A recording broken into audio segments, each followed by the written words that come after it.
Malakas na, no? Praise the Lord. Hallelujah. Masarap po pakinggan yung mga testimonies. May mga tipong thriller yung dating. Parang masarap yun si Lira, no? Parang kala mo nananaginip ka lang nun, pero totoo pala. Well, the protection of God is always there. Minsan, hindi mo inaakala na God is still working behind the scene. No? Napagtatagpin na lang natin na kung bakit nangyayari yung mga bagay na yon, there is like a divine direction na marirealize mo still it's God's way.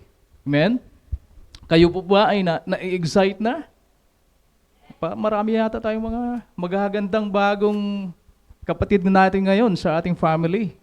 Welcome back din kay Speaker of the House. Hiniram ko lang yun sis kay Pastor Ninoy last Friday. Paamoy na lang kami mamaya, amoy Pilipinas. Oo. Purihin po ang ating Panginoon. At ngayon nga po ay September 20. Ang bilis po ng panahon. Napakabilis ng panahon. So, tayo po ay muli pong makikinig sa mga salita po ng ating Diyos ngayong araw. Alam ko po, He has something for us that would edify us, no, that would encourage us once again. Hindi po tayo lalabas ng sanctuaryong ito na hindi po tayo masaya, hindi po tayo encouraged, at hindi po tayo parang na-revive ulit. Mas matindi pa doon sa naramdaman ni Sis Lera na yung takot na palitan ng energy. Praise the Lord. Hallelujah. Pwede bang sabihin natin po sa ating mga kapatid, I love you with the love of the Lord. I am happy to see you again today. Ayan. So, yun na, no? Bro, okay ba yung ating presentation? Anyway, po, the message of God, no? Again, let's talk about, again, enriching your faith in God.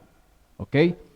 So, yung enriching, yung ating pananampalataya sa ating Panginoon. Madalas na po natin ito napapakinggan, probably especially from me, dahil personally, paborito ko pong topic talaga yung pananampalataya, no?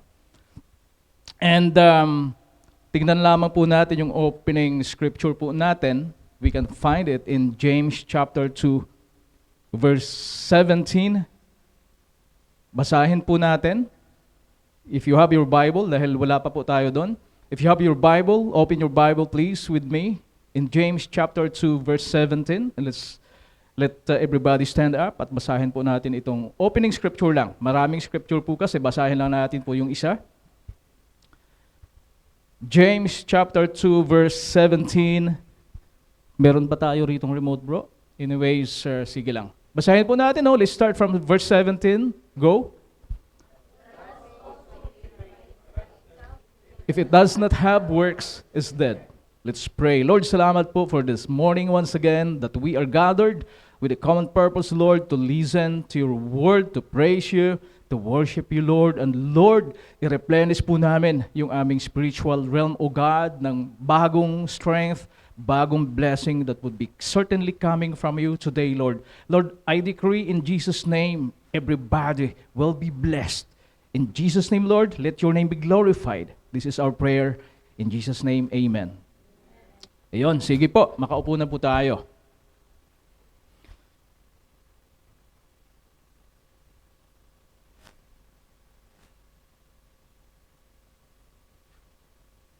Ayan. Enriching your faith in God. Nabasa ko na nga natin kanina, no? Tingnan po natin. So, alam po natin, faith is a precious gift. Naniniwala po ba tayo doon? Faith is a precious gift. Hindi po ito yung something lang na nabasa natin po sa history book nabasa po natin sa biology, sa engineering books, nabasa natin sa internet. It's not like that, but faith is a precious gift from God. It is the foundation upon which we build our relationship with God, which is true. Our relationship with God is based upon our faith. Diba? John 3:16, for example, which is the central verse of our salvation. Sabi po doon, no? For God so loved the world that He gave His only begotten Son, that whoever believes in Him, yung believes, let's say, i-convert natin that into an element of faith. Without believing in God, hindi po ma-materialize yung salvation in our lives. Meaning, if we talk about salvations, that's the fruit of the relationship we have with God. Sa madalit sabi po, tama po yung sinasabi natin that faith is the foundation upon which we build our relationship with God. Kaya nga sabi ko personally, no, ang pananampalataya, isa po sa paborito ko talagang subject ito, biblically. Kasi it is something that established our relationship with the Lord. It's something that empowers us even to overcome everything in this world. Seryoso na naman po tayo.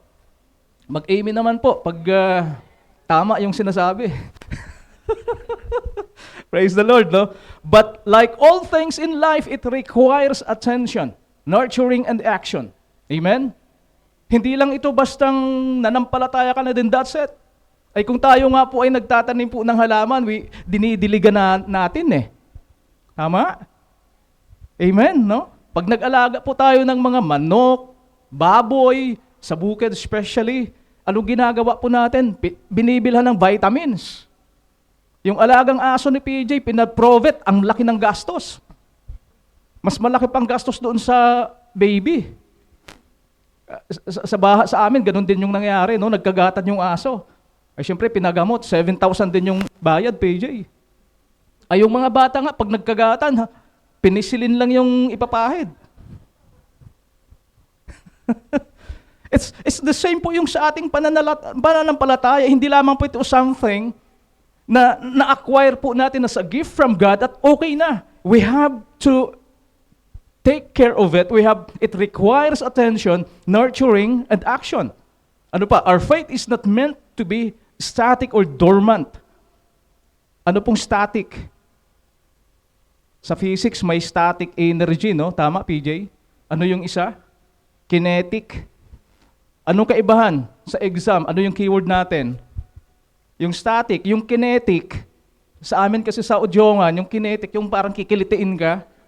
Siyempre, pag kinetic ikaw, mapapagalaw ka.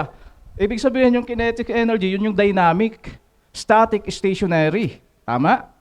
Meaning, sinasabi po that our faith should not be static. Hindi po dapat siya nakaganon lang. It should not be dormant. Anong ibig sabihin dormant? Ang dormancy na tinatawag, ito po yung state ng isang bagay na standstill din po siya. Diba? Sa mga binhi ng palay, may tinatawag tayong dormancy nitong mga binhi. Ibig sabihin, at that period, hindi siya tutubo. No? Tama ba, sabi ko? So, it must not be static or dormant. It is living. Agree? Amen? Our faith should be living. Buhay po siya dapat. It should be breathing relationship with the Creator. Dapat po siya ay dynamic, buhay. Kaya po, mga kapatid, if there are consequences happening in our lives that test our faith in God, magpasalamat po tayo because that only signifies na buhay and dynamic yung ating pananampalataya sa Diyos. Gusto niyo bang sabihin paano matitest, masusubukan yung pananampalataya natin? If we will not be encountering in our lives, in our walk of lives, yung mga situations that would trust us more, no, sa Panginoon. Paano natin masasabi na nag-grow yung ating pananampalataya? Amen? So just as plants need water and sunlight to grow, our faith needs the nourishment of God's Word, prayer, and action to flourish. Paano ba dapat natin ma-enrich, ma-nourish, mapalago yung pananampalataya natin? Ito po yung ating pag-uusapan, that the message that God wants us again to be reminded this morning. Excited po ba kayo? It's about faith. Everything in our walk of Christian life points to our faith. If may na-encounter po tayong hindi magandang nangyayari, sunog. Kala natin panaginip lang. Pananampalataya po ang mangyayari, ang kailangan po natin dyan. Hindi naman siguro yung wrong application of faith. Pag dungaw sa terrace, mga 15 meters itong taas, PJ. But Lord, may faith naman ako sa'yo. Tatalon ako rin. Ay sigurado, bali yung paa mo. Hindi naman po siguro yung ganong application ng pananampalataya ang gusto nating mangyari. Kaya nga dapat may tama pa ring direction, may tama pa rin pong nurturing yung pananampalataya natin in a way that the application of that in our lives should be appropriate and correct. Amen? So, nai-excite na tayo. Ihanda nyo na po yung inyong mga ballpen. Kung gusto nyo po mag-take notes.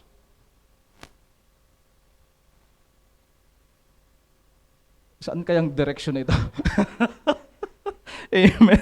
Amen. Praise the Lord. Ayan. So, simulan po natin, no? I'll be sharing points na huhugutan po natin ng lesson. Number 1 is faith is enriched through the Word of God. Of course, that's number 1. Saan pa ba natin kukunin yung abono, yung fertilizer, the nutrients for us to grow yung faith natin in God? Saan pa ba natin kukunin? Sa internet? Sa mga marites, tabi-tabi? Sa mga kape-kape lang, magkape tayo. Masarap magkape, no? Lalo kung may problema, masarap na magkape. Sigurado, effective po yan. Effective po yan. Pero hindi naman ibig sabihin pagkatapos ng kape, wala na yung problema mo. Ang importante, nakapagkape. Joke lang po yun.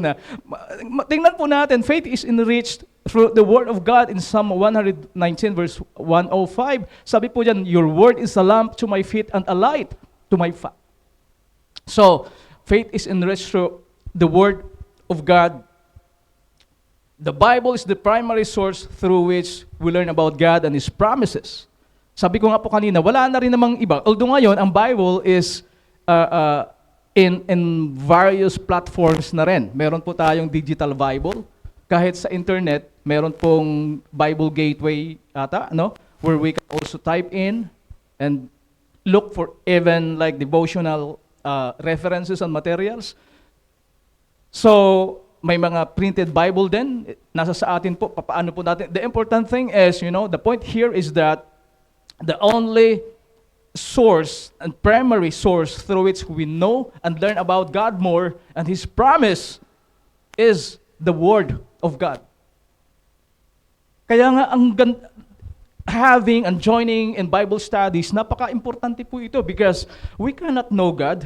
Tingnan niyo po yung progressive, yung ladder ha. How can you worship God if you do not know God? Worshiping, praising somebody needs that kind of factual and truthful acknowledgement of who the person is. Do you agree? Madalas ko pong ini-illustrate po ito. Manny Pacquiao, who is a very popular boxer, world boxer, if yung kaopisina mong mga ibang lahi doesn't know about Manny Pacquiao, pag dumaan yan sa isang stadium, may mga na-invite kang mga ibang lahi doon, but they do not know who Pacquiao is. Ang mga Pilipino, naghihiyawan na, naglulundagan na, yeah, Manny, idol, Manny. Pero yung kasama mong ibang lahi na hindi naman siya kilala, nagaganon lang. Agree? Amen? Ay bakit yung mga Pilipino hiyaw na ng hiyaw? They are praising Manny Pacquiao, for example, because they know who Manny is. The same po sa ating pagpuri, pagsamba sa Diyos. How could we praise and worship God in truth if we do not know who God is? Yung existence ng Lord ng totoo in our lives, kung hindi naman natin yung nakikita, ay paano nga natin siya pupurihin? Amen? So kung hindi natin kilala ang Diyos, paano ka mananampalataya sa Diyos? It's the same eh. Kaya nga, lalo sa ating mga tao, kabagong tao, lumapit sa Sis Marivic, pagkakatiwalaan mo, siguro kung mga kasing gwapo ko, baka pwede. Ay, pero kung parang itsura pa lang, ay parang hindi, anyway, wag naman tayong judgmental, ha? Don't judge the book by... Kidding aside, siguro this is a normal feeling and a normal action that we will not easily trust somebody if we do not know that somebody. Amen? Kaya nga ang sinasabi ng mga magulang, turo sa mga anak, don't talk to strangers. Baka mahirap na. Parang alam nyo na kung sinong tinutukoy ko So, sabi po doon, the Bible is the primary source through which we learn about God and His promise. It is described in Psalm chapter 119 verse 5 as a lamp unto our feet and a light unto our path. Ganon ka-importante po. If our vision is so dark because of the dark smoke, talagang sisilera. Talagang hindi naman tayo nag-usap na may sunog, no? Pero nare-relate. Kung madilim po ang buhay natin, ano po yung ilaw natin in our dark path? It is the Word. Amen, no? Pag tayo po'y nagugulumihanan, walang ibang magbibigay ng peace of mind sa atin but the Word of God specific to your situation. Kaya nga, ganun po ka-importante na meron po tayong baon na salita ng Diyos. At yung talagang seryosong kaya mo siyang panindigan, no? Kasi kung medyo tsambahan din lang, ang bigat-bigat ng problema mo, nagpatsamba ka, sabi ni pastor, dapat magbasa akong Bible. Pagbukas mong Bible, Lord, ituro mo ako sa tamang salita mo. At nagbigti si Judas. Baka gayahin mo. Hindi pwedeng tsambahan, mga kapatid. Ha? So if we neglect the study of Scripture, our faith remains shallow. Kung nineglect po natin yung pag-aaral ng salita ng Diyos, yung pananampalataya po natin, nagre-remain po siyang mababaw lang. Alam yung shallow? No? The Bible is not just a book of stories. Tandaan po natin yan, it is the living Word of God. It shows us who God is and reminds us of His love, mercy, and justice. Amen. No? So the more we read the Bible, the more we know about God. So because the Word is nothing but He, di ba? He is the Word, di ba? In the beginning was the Word, and the Word was God, and the Word was with God. So the Word is God. That is why at hindi lang yung talagang basang literal, ha? Pwede nating basahin yung Bible cover to cover in 3 months, but without understanding the Word of God, that's pointless then. No? Pwedeng i-audio Bible mo yan. Habang natutulog ka, play mo yung audio. Just go back. Sino ritong nakaranas mag-take ng board exam before? During our review, halos gawin lahat. Sulat, post sa mga walls, magre-record ka sa tape recorder pa nung una, i-record mo, i-play mo yan. Ang sarap pakinggan yung sarili mong voice Nagre-retain yung mga lesson. No? Okay lang sana kung gano'n.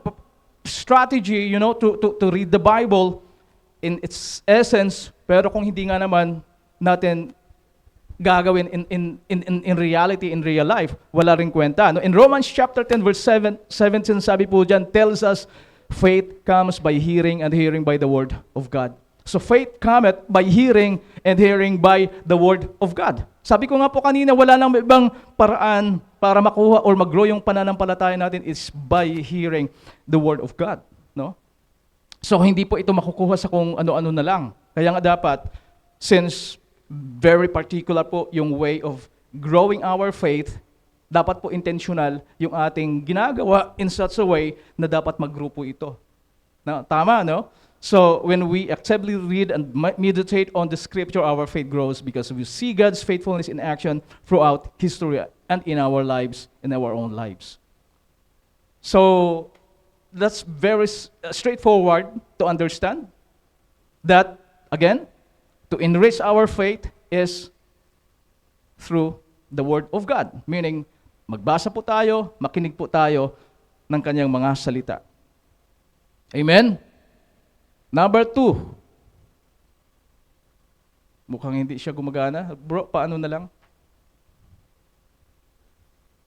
May VIP pa pala dyan. No? Sabi na, parang VIP, very important point. When we actively read and meditate on the Scripture, our faith grows because we see God's faithfulness in action throughout history and in our own lives. Tama po yan, no? the more we read, aside from yung mga historical stories in the Bible na nababasa natin, it encourages us, no? At sa ating sariling application ng buhay, nare-realize natin that God is always there. Tulad po ng testimony ni Sis Lera halimbawa. Aba, pag yun ay hindi lang walang divine intervention, malamang umiiyak na tayo ngayon. We do not know, no? Pero God is in control. Amen? Now, ano yung challenge po nito sa atin? Well, basahin po ninyo, picturean nyo po, at ilagay nyo po sa inyong screensaver para lagi po nating nakikita. Sabi po, no, commit to daily scripture reading. Kung everyday po tayo nag-o-open ng Facebook, bakit hindi po natin bigyan din ng schedule yung mismong everyday, at least may verse po tayong binabasa. Po pwede pong by chapter kung kaya, bago pumasok ng office or bago umuwi ng bahay, after office, no? Habang naghihintay ng Uber, magbasa po ng Word of God. Ito po yung kagandahan, dito po natin mapipakinabangan yung mga digital version ng Bible. Kasi nasa mobile phones na lang. No? Commit to daily scripture reading, even if it's just a few verses. Ask God to open your heart and mind to new revelations as you read. Let His Word be the source of your strength and guidance. So yung Word of God ay napakatibay po yan na source po ng ating strength and guidance. Number 2, faith is enriched through prayer. No? Faith is enriched through prayer. Sabi po sa Philippians chapter 4, verses 6 to 7, be anxious for nothing. Ibig sabihin, wag tayo pong mabalisa. But in everything by prayer and supplication with thanksgiving, let your request be made known to God, and the peace of God which surpasses all understanding will guard your hearts and minds through Christ Jesus. Napakaganda pong promise of God, no? Wala po tayong dapat ikabalisa. Pag sinabing nothing or be anxious for nothing, pag sinabi po nating nothing, wala. It covers every situation which tries, to torment us or which tries to test us or to troubles us. It covers everything. Ano ba? Sa ating practical halimbawa, anong mga po pwedeng magpa-problema po sa atin? Situations po ng ating family, financial situations po natin, relationship, situations ng mga bata, no? Yung parang ang feeling mo, sakit ng lower back. Buti na lang, andito si Sis Lilia, pwedeng mag-massage. No? Medyo nagiginhawahan. I mean everything. At sabi po ng salita ng Diyos, be anxious for nothing. No? An assurance na nag-i-enrich, or nagbibigay po sa atin ng assurance in a way, no, na we are confident through the Word of God that everything na hindi maganda in our lives is overcome. Merong solution. Pero yun nga po, hindi po siya ganun kadali. Hindi po siya ganun kadali. Ang sinasabi po dyan, faith is enriched through prayer because prayer is our direct line of communication with the Lord. No? Kaya nga kung hindi ka paano ka nakikipag-usap sa Panginoon kung hindi nagpe-pray? Ay buti kung alam natin yung WhatsApp number ni Lord na pwedeng mag-WhatsApp na lang. I-message mo sa Facebook, Lord, anong Facebook mo? Ha? Walang Facebook si Lord eh. Meron? Bible. And we can directly talk to God through prayer. The Holy Spirit of God is here. Talk to the Holy Spirit. No, andyan siya kasama mo. The Holy Spirit of God is even with you. Kaya nga yung ating plano sa buhay, decisions na gagawin, hindi lang ikaw ang nagde-decide, confront or bring it to the Holy Spirit who is with you every day. No? It is through prayer that we pour out our hearts, our worries, our joys, and our praises to Him. Well, hindi nga lang naman mag-pray. Minsan talagang sakit nating mga Kristiyano, mag-pray lang kung problema. No? Pag nasa kaligayahan ka, pag magandang situation ng buhay, wala na. Nakakalimutan, magpasalamat. Tama? Vanji? Parang walang ibang nag-agree kay Sis Vanji ah. Well, hindi ko naman sinasabing mali or nakakahiya, no, na magpre-pray lang kung may kailangan sa Panginoon. Pero it is something na dapat nating i-improve kasi praying to God is not just bringing, yung ating mga worries, it's also bringing to Him our thanksgiving, our offering, sacrifices, no, pagpupuri, pagsamba na i-relay natin kay Lord through prayer. Praise the Lord, no? Amen? Through prayer, we experience God's peace and His assurance. Di ba pag tayo problemado, iiyak mo na lang kapatid, iluhod mo yan sa Panginoon. After that prayer, yung feeling natin, Lord, thank you. Yung na-recharge, na-experience nyo po ba yun? Yung parang ang bigat na ng pakiramdam mo, kung isang may isang demonyo lang na magsabi sa yung, paluin mo na. Iuntog mo na yung ulo mo. Pero ang bulong sa iyo ng Holy Spirit, pray. And then you pray, tiniklop mo yung tulo. Iyak ka ng iyak sa prayer mo. After prayer, ang ganda na ng pakiramdam. Amen? Halo sipon, luha, laway. Pero yes, okay lang. Kahit nakita ko na si Maribik, nagtulo na lahat. Okay, okay lang. Na-express ko, Lord, salamat for your assurance once again na hindi mo ako bibiguin. Yung feeling mong parang ikaw ay bata, nagsusumbong ka, tay, hindi ko na tayo kaya talaga to. Tay, hindi ko na kaya.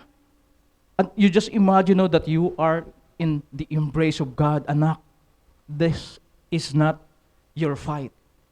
This is my fight. Aba, pag sinabihan ka na, di ba nagsumbong ka na sa tatay mo, minsan yung tatay natin, kahit tayo yung mali, sa atin pa rin yung kampi, no? Ay, ganun yung symbolism ng fatherly love, eh. Talagang kahit nagkasala ka pa, love ka pa rin. Di ba yung sabihin, anak, hayaan mo na. Akong makakalaban yan. Kaya tuloy yung bata, masyadong naging basag ulero din. Ini-spoil yata, no? And joke lang yun, no? Pero yun po yung promise ng Panginoon. And that's biblical. Let the revenge be mine. Let the fight be mine. Kumbaga, paraphrase po natin. So we just need to bring our petition, to bring po yung mga worries natin to God. Huwag niyo pong sarilinin. At magpatsyamba na lang ng turo. Ano na nga yung naturo? Alam mo na kung anong tinuro, ha? At nagbigti si Hoda. So, wag ganon, no? Hindi ganon yung dapat matsambahan mong word of God na, ano daw? Amen. But prayer is not just about asking for things. Again, ulitin ko, it's about building intimacy with God. Sa mag-asawa na hindi nag-uusap, do you think may tamang intimacy? Wala. Wala. Ang sarap ng feeling ng both couple, no, yung babaeng asawa at yung lalaking asawa kapag nag-uusap. And sa testimony, Brad Kling, salamat. Siyempre tibok-tibok ang puso niya ni Brad Kling sa labas, is Wilma. Kasi it's more than pag-uusap. It's in public na, dineklara mo yung pagpapasalamat mo sa asawa mo. Kaya sabi ni ni Bro Jaira, sana all. Asan si Sheila? Amen. Ganon din po sa Panginoon. So, yung prayer, since this is the direct communication, no, our way of directly communicating with the Lord, it establishes po yung ating intimacy with Him. Bakit po intimacy? Ang intimacy lang naman is applicable sa dalawang tao na may relationship, eh. Ibig sabihin, we have the relationship, our existing relationship with God, and that relationship should be something pa and farther pa na dapat po siya intimate. And that intimacy is driven by directly communicating with the Lord. And that communication is what we call prayer. Amen? So mag-pray. Mag-pray po tayo. So it's about aligning our will with His will. Ganun din, kasi yung pag-pray natin na hindi rin naman align, minsan kasi tayo, pray ka pa ng pray, pero yung gusto mo din lang naman ang gusto mong mangyari, eh. No? Minsan ganun, eh, no? Naalala niyo yung kwento ni, hindi naman yata si Pastor Joe, pero nangyari po ito sa Saudi, sa TGSM Tabuk, pero siguro joke din lang. Merong music ministry member po doon na medyo may edad na.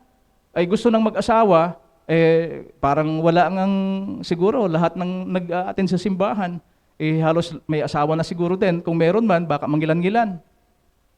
Pero itong si kapatid, gusto na talaga mag-asawa, nag-pray. Every Friday, nakikita siya, maaga pa sa simbahan, nagwawalis, ayos ng upuan. Pag nagawa niya yung trabaho niya na yun, magpre-pray na siya. Ang sabi niya, Lord, talagang alam mo yung desire ng aking puso, Panginoon, na gusto ko nang magkaroon ng makakasama, Lord, sa buhay, mag-aasawa na ako, Panginoon. Lord, kung talagang will mo din yan, Panginoon, ngayon pa lang, Lord, kung sino, Lord, yung papapasukin mo na babae na single naman, yun na, Lord, yung destiny mo sa akin, Lord, ha? Nag-condition pa siya, no? Maya-maya nga ba, may dumating. Babae. Pag lalaki yung unang dumating, saglit, Lord, hindi yan. Babae po yung dumating. Narinig pa nga siguro yung huling amen niya, no?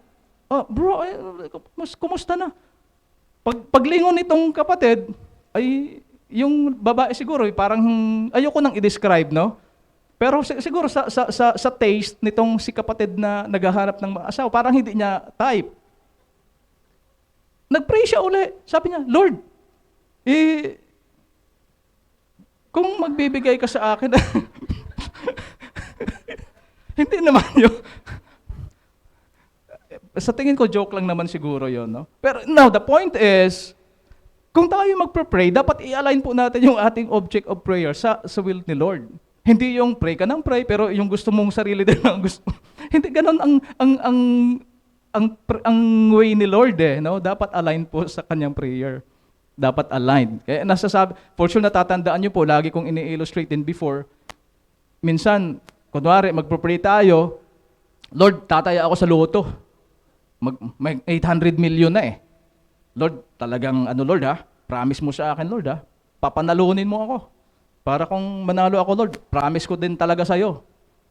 Magpapatayo ako ng simbahan sa lahat ng barangay po dito. Minsan, dumadating sa point na parang, pati si Lord, gusto pa nating bulahin. No? Ay, definitely, hindi po mag-work yan. Yung prayer po is something which is founded on our faith in God.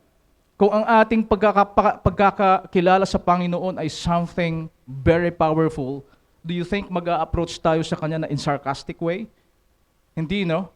Dapat with reverence and everything, but with high confidence na whatever we utter before the Lord will be answered. Amen?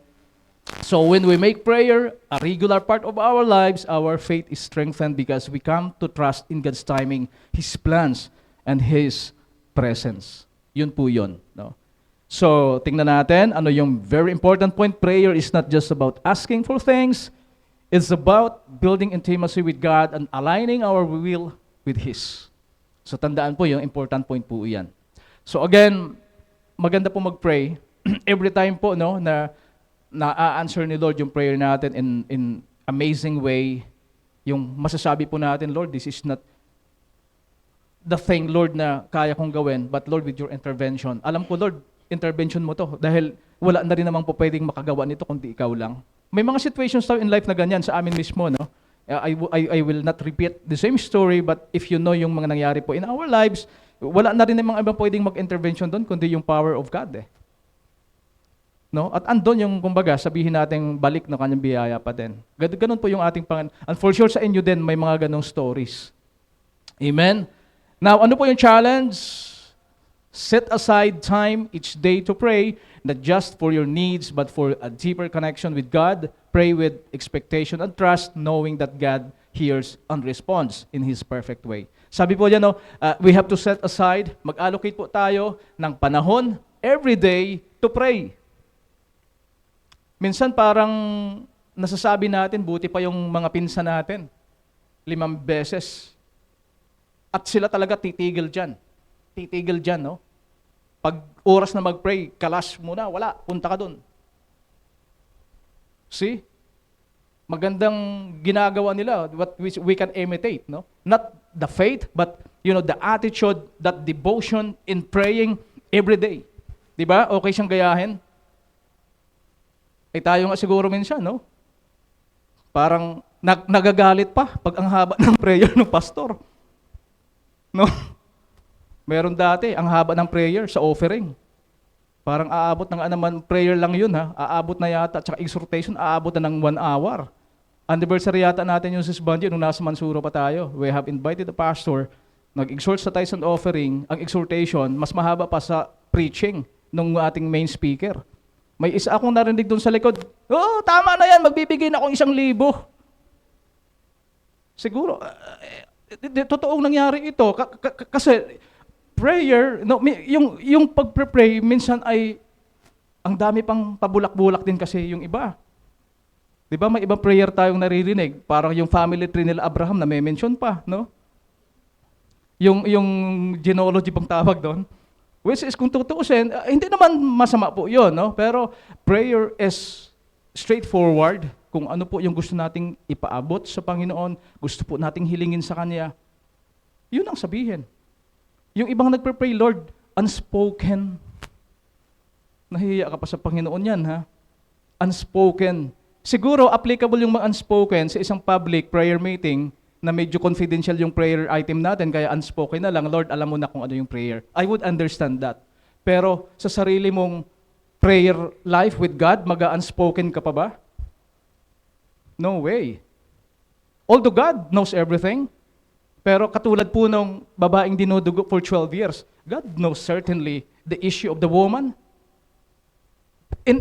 Kahit hindi pa gumagapang yung babae, pwede naman siyang be healed. Doon pa lang, yung initial action pa lang ng woman, bleeding for 12 years, yung pagsabi pa lang, pag-decide pa lang niya pupunta ako doon, that's already an act of faith. Tama? Alam na ni Lord yun. He is all-knowing eh.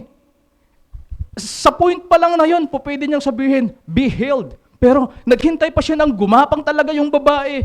Talagang sumuong siya doon sa napakaraming tao and touch the cloak of Jesus' clothes. And then the healing manifest. Nagtanong pa si Jesus, sino yung humawak sa akin? Alam naman siya, again, God is all-knowing. He knows it. Pero, di ba, nag-ano nga yun, ganun po tayo, hindi po dapat tayo nahihiya. Sabi nga ni Sis Lera kanina, we have to speak out.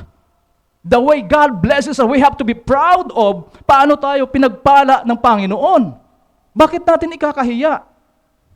Amen? So yun po yun, no? When we make prayer a regular part of our lives, our faith is strengthened because we come to trust.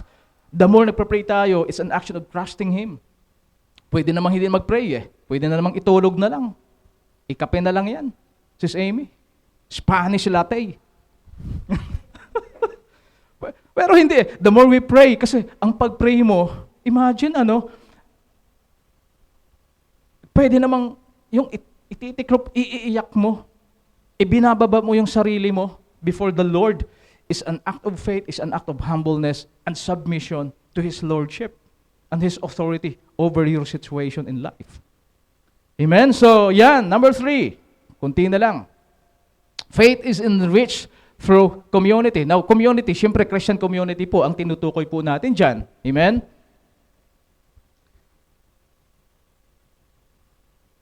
Okay. So, ang sabi po, no? In Hebrews chapter 10, verses 24 to 25, ang sabi po dyan, and let us consider one another in order to stir up love and good works, not forsaking the assembling of ourselves together. So, ang pagtitipon po natin, hindi lang kagustuhan natin. At trip lang natin magsimba, trip lang natin mag-assemble as a community of the body of Christ, or community. Hindi lang po yan bastang trip lang natin.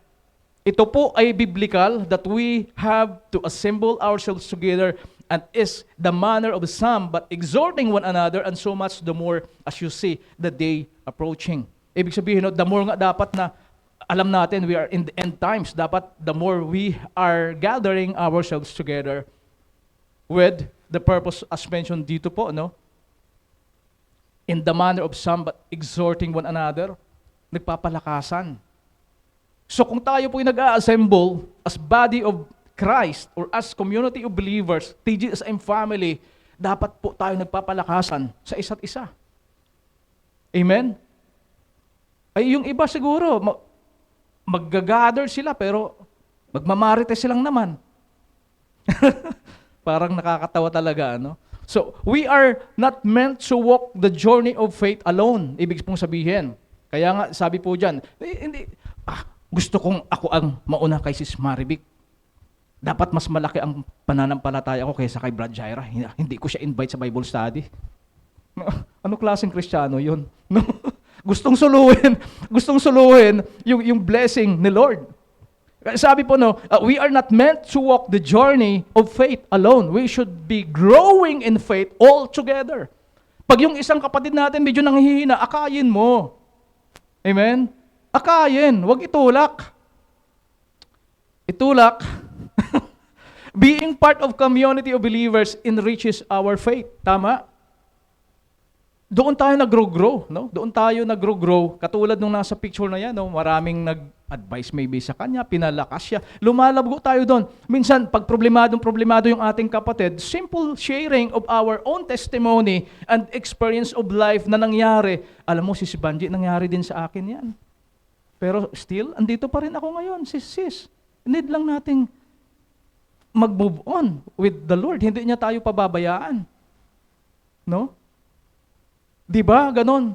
Ngayon, dapat we have to associate ourselves with the fellow believers. Meron pong high risk kapag mag-associate po tayo sa unbeliever, pag sa punto ng buhay natin tayo po ay very low. Ang advice po ng mga hindi katanggap-tanggap.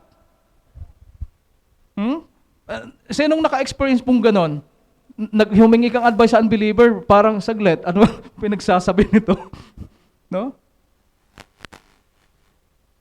Problema ng mag-asawa halimbawa, no? Well, medyo nag-grow spiritually, yung problema nilang mag-asawa, imbis na ipost sa Facebook, hindi na ginawa. Well, magandang senyales na nag-grow, no? Pero humingi ng advice sa kaibigan, yung kaibigan naman, hindi rin believer. Si Sis Marivic halimbawa, no? Nagproblema yung asawa niya, lapit doon sa unbeliever niya kaibigan, lalaki pa. Ay, ang advice nung lalaking kaibigan ni Sis Marivic, alam mo Mare, yung asawa mo naman kasi, kilala ko nung una yan, ganun na talaga yan. Ba't kasi pinagtsatsagaan mo yan? Hiwalayan mo na yan. Pinagtsatsagaan mo yan. Ako, ang tagal, hiwalayan mo na yan. Tayo na lang magsama. May indecent proposal pa. Anong magiging ending ng buhay mo if the advice that you will get from people ay ganyan? Delikado. Dito sa Qatar, may problema. Naku, tumakas ka na dyan. Hanap ka ng boyfriend doon sa labas. Maybe matulungan ka, patirahin ka sa bahay niya, nakalibre ka ng apartment. Groceries. This could be happening. Pero siyempre, wala dito sa atin. Yun ang kagandahan, no? At dahil tayo ay nag-grow. But ang sabi po dyan, it is not meant for us to walk in faith alone. Dapat po tayo ay may gathering. And we are glad dahil andito po tayo magkasama po ngayon. And we can still invite. Kaya natutuwa ako, sis, no? Andito kayo. Oh, tsaka si sis doon. Wow. Napunta po kayo sa tamang lugar. Amen? Hindi po ito tsamba lang or pagkakataon. God has destined you to be here today. Amen? So ito po, faith is enriched through community. In Christian community, we find encouragement. Ito po yung sinasabi ko kanina eh. Kapag tayo po yung nag-associate with fellow believers, ang nakukuha natin, encouragement naman talaga. No? Ano pa? We find the opportunity to serve others as well. Yung kapag ikaw ay ni-encourage, no, may problema ka, tama, na-sharean ka ng napalakas ulit yung loob mo, and then syempre, andon yung overcoming of that problem, masaya ka na ngayon. Ikaw naman ngayon, parang may kaibigan ka rin may problema, lapit sa'yo, ikaw na ngayon yung nag-i-encourage sa kanya. Alam mo sis, napagdaanan ko din yan. Di ba? Tapos ikaw namang na-advise nga ngayon, ganun din, may isang lumapit din, ganun, see, parang nagdo-domino effect. Alam mo sis, napagdaanan ko rin yan. Talaga sis, ay anong nangyari? Ay yun nga, palpak pa rin. hindi, at least, na-overcome ko yan through prayers. Kaya yung, siyempre, ang testimony is to encourage, no? It's okay naman na ma-mention na yung mga struggles as lessons in life. Pero because of God's grace and love, at tingnan mo ako ngayon, andito pa rin. Andito pa rin. Kumbaga, no? At ganun ulit. Ganun ulit. May nasabihan ako yan before, no? Problemado. Sabi ko sa kanya, Alam mo naman ka ako na, kumbaga, overcome mo na yan eh. If pinagdadaanan mo yan, yung mga test na yan ngayon in your life, there's a divine purpose behind that. Later on, you will be invited in a huge crowd of people and testifying on how God moved you from this low part of your life to this point of life na kung saan very high ka na. Amen? So, wag nating magpasalamat tayo sa Panginoon, no? 'Di ba? Yung mga bagay na may mga hindi tayo magandang nangyayari in life, mga ano po 'yan? Mga trials po 'yan for us to grow. For us to grow. Sino po rito may mga pinagdadaanan? Well, sarili ninyo na lang, no? But certainly, God is speaking to you right now. Receive that overcoming sa anumang pinagdadaanan nyo. This is the encouragement. Mamaya, kakain tayo, hindi lang na-enjoy natin yung pagkain ng kitchen, we would be sharing encouragement, no? At siguradong masaya tayo after this. Amen? So, faith is enriched through community. Number 4, and this is the last point, may VIP pala. In Christian community, we find encouragement, accountability, and the opportunity to serve. Ito po yung nasabi ko na rin po kanina. And the challenge, ito ulit, gawin natin may 4 na challenge po tayo. If you're not already connected to a church or a small group, seek one out. Actually, mamaya po sa announcement, you would be seeing some groups, Bible study groups, for example, cell groups. Be intentional about building relationship with others who will encourage you in your walk with God. Yun sabi ko po kanina, hindi, dapat talaga intentional Intentional talaga yung ating pag-i-establish ng ganyang fellowship with the rest po ng ating kasama, no, in this family. Amen? Number 4, and this is the last, faith is enriched through action. In James chapter 26, James chapter 2, verse 26, for us the body without the spirit is dead, so faith without work is dead. Also. Now, paliwanag po natin, anong ibig pong sabihin nito? Our faith is more than just belief, it is demonstrated through our actions. Hindi po yung para magkaroon ng faith, dapat may action. Hindi po ganun yung interpretation kundi yung action is demonstrated, having that faith in your life is demonstrated in your action that aligns with being or having the faith. Naalala nyo yung aking istorya dati? Ito, naalala ko na mag-e-election na naman kasi sa atin, no? Ito, pastor siya ng isang simbahan doon sa aming lugar, kumandidatong Sangguniang Bayan. Ako noon, municipal youth coordinator din, no? Sa bayan namin. So, nag-house-to-house campaign kami. May nadaanan kaming barong-barong doon. Nung sumilip kami, yung tatay, basta matanda na siya, nakaratay sa banig. May sakit. Ay, syempre, as a pastor, yung kanyang parang nature, Brad, halika. Ay, ako naman active din sa simbahan that time. Nasa music ministry din. Siyempre, sama din. Halika, pas. Sabi, Brad, halika. Pag-pray natin.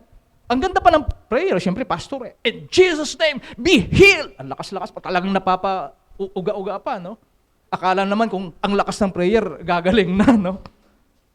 Ngayon sabi niya, okay, kunting kwento-kwento. Siyempre, tay, magaling na po kayo, ha? Siyempre, yung mga kasama sa ibang pamilya, nandun din. At nay, ay sa election pala hawag. Siyempre, nangangamba niya naman talaga doon. Pagkatapos namin doon, lilipat na naman sa kapitbahay, akbay siya sa akin. Alam mo, Brad, yung matanda na yun, mukhang wala na rin yun. Baka 1 week na lang yun, patay na yun. Pinag-pray mo pa. Yun po yung sinasabi, no? If we speak of faith and if we pray, dapat nakikita sa action natin na talagang clinic-claim natin yan.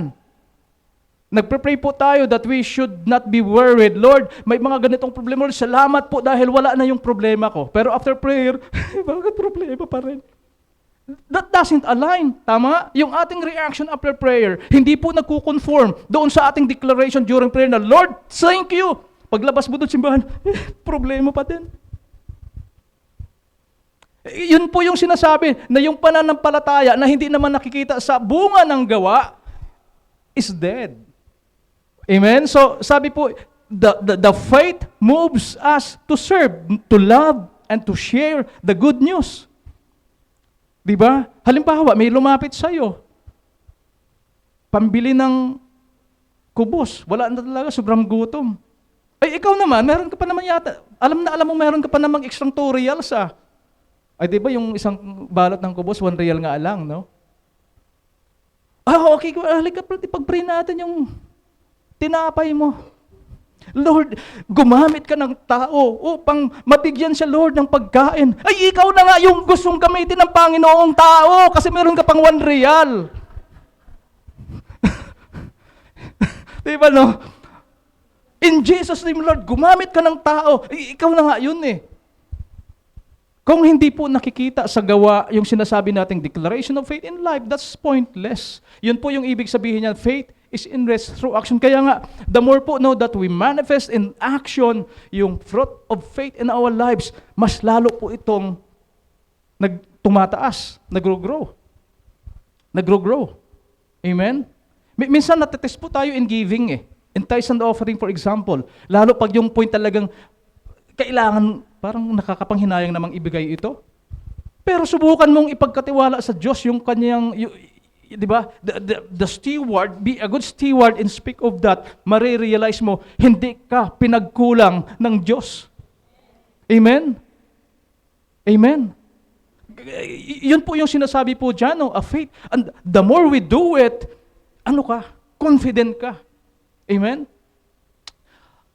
Whether it is volunteering at a local shelter, visiting the sick, or simply offering a kind word to a neighbor, our actions reflect the love of Christ. Tama, no? I think, kailan nga yun yung couple ministry, nag-outreach po tayo sa shelter. You know, that kind of feeling, ang sarap sa pakiramdam. Tama? Ang sarap sa pakiramdam na nakapag-reach out tayo doon, nakapagbigay ng groceries and items, mga gatas doon sa mga babies na nandun po sa Polo Shelter. And the more, you know, ano yung impact po nito sa atin? Unang-una, realization that iiyak ka ng iyak rito dahil kisyo, hindi ka nagsusweldo, ay hindi mo naisip, mayroon pang tao na mas malala pa pala ang situation kumpara sa'yo. Marirealize natin, Lord, mahal mo pa rin pala talaga ako kahit papaano, Lord, kumakain pa rin ako. Diba? Nagkakaroon ng realization eh. Lord, salamat dahil ganito pala, Lord, ang feeling, ang pakiramdam kapag nakakapagbigay ka ng tulong sa kapwa. And that manifests, you know, the reality na it's better nga to give than to receive.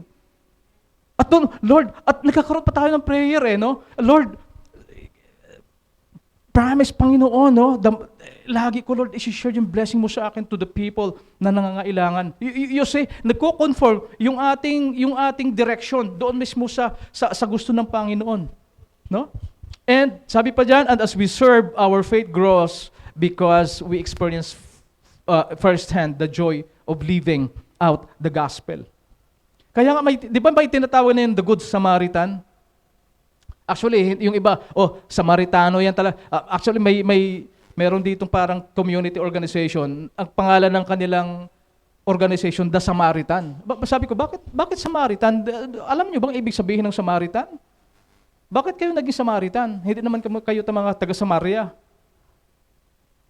Ay, siguro, ibig sabihin siguro nila, yung Samaritan na tumulong, no, hindi Samaritan. The good. Wag niyong alisin yung good. Diba? Ibig sabihin, hindi siya believer, pero siya pa yung tumulong.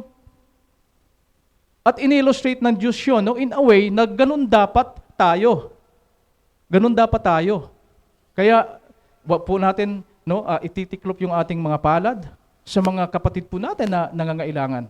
And the same, no, the intent of giving back to the church, no, yung portions po ng ating mga kita, katulad po ngayon, no, maglulunch po tayo ng fundraising para po doon sa ICAC building, doon po sa ating magiging lugar po doon. We have to raise, you know, funds para po magkaroon po tayo ng sarili po nating worship hall po doon sa building. No? At the more po na tayo po ay nagkakaroon ng partaking in this kind of ministry, mas nafe-feel po natin yung pagpapala ng Panginoon. Amen? So, faith is enriched through action. Again, VIP po natin, very important point. Our faith is more than just belief. Hindi lang po ito bastang paniniwala, pananampalataya. It is demonstrated through actions. Yan po yung ibig sabihin po yung sa James. Again, hindi po ang interpretation mo, yung pananampalataya kailangan ang gawa. No, maling interpretation yon. Yung nakikitang magandang gawa is bunga ng pananampalataya. Kasi kung talagang may pananampalataya ka, dapat nagko-conform yung gawa, no? Now, ano po yung challenge? Look for ways to put your faith into action this week. Sige nga, it could be through acts of kindness, serving in your church, or sharing your testimony with someone who needs encouragement. So challenge po ito. We have 4 points. At the same time, we have 4 challenges na po pwede po nating gawin. Look for ways to put your faith into action this week. Ang dami pong aspeto ng situation wherein we can use yung ating pananampalataya in action. It could be through acts of kindness. Kagabi, nagkakape kami doon sa amin banda. Mayroong lumapit na humihinging 5 real. Pambili daw. Parang labor. Ayaw naming bigyan kasi bawal dito magbigay. In public lalo, no? Actually, bawal. Pwede tayong hulihin ng MOI, ng police, kapag tayo nagtutolerate ng mga nagmamalimos. Pero, namumutla na, pinagpapawisan eh. Binigyan na nga lang din. Binigyan na lang din. So, andun yung sinasabi dyan, it could be through acts of kindness, serving in church. Nakakabless po yung mga walang sawa na mga kapatid po natin na patuloy na naglilingkod sa ministry. Or sharing your testimony with someone who needs encouragement. Yung makapag-share po tayo ng testimony, encouraging others, is napakalaking bagay na. Amen?